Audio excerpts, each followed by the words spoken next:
Atmosphère bien étrange pour une journée très exclusive, puisque chacun sait qu'aujourd'hui, ce curieux engin, fils de monospace et de camion, va célébrer à la fois son baptême et en même temps accomplir son tour d'adieu.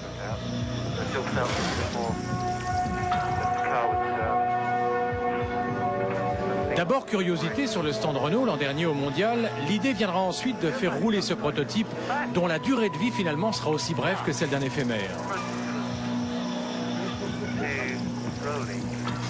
Christian Conzen, Bernard Dudot, Gérard Ducarouge, Renault Sport, Williams, Matra, auxquels vont se joindre les pilotes Éric Bernard et Alain Prost, se lancent ainsi dans la mise au point en quelques mois de ce monospace diabolique, puisqu'il est le seul à avoir un cœur qui bat à plus de 800 chevaux, un moteur de Formule 1.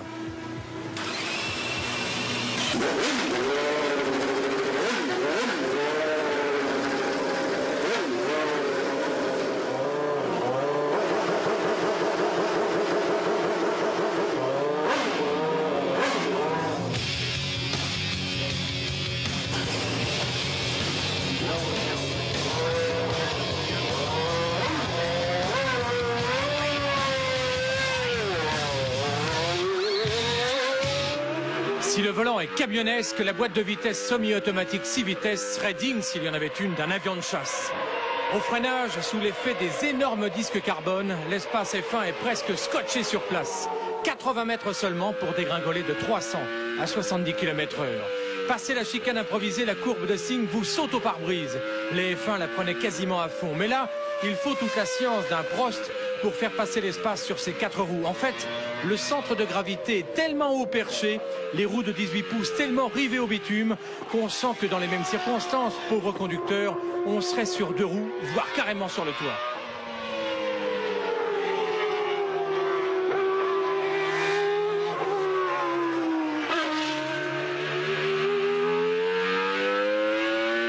Tranquillement sollicitée par le pouce droit, la boîte séquentielle obéit docilement, monte alors violemment en régime jusqu'à plus de 14 000 tours et délivre toute la charge de ses 3,5 litres, plus de 800 chevaux, en engloutissant 60 litres au 100, ce qui à 27 francs le litre d'essence vous cogne un prix de revient kilométrique 300 fois plus élevé que celui d'un monospace de série.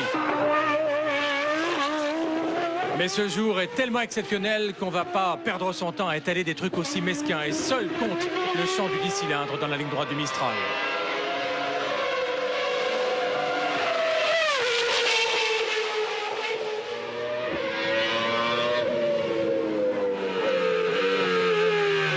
Moi j'avais toujours eu l'idée dans le passé d'amener les journalistes, surtout ceux que je n'aimais pas,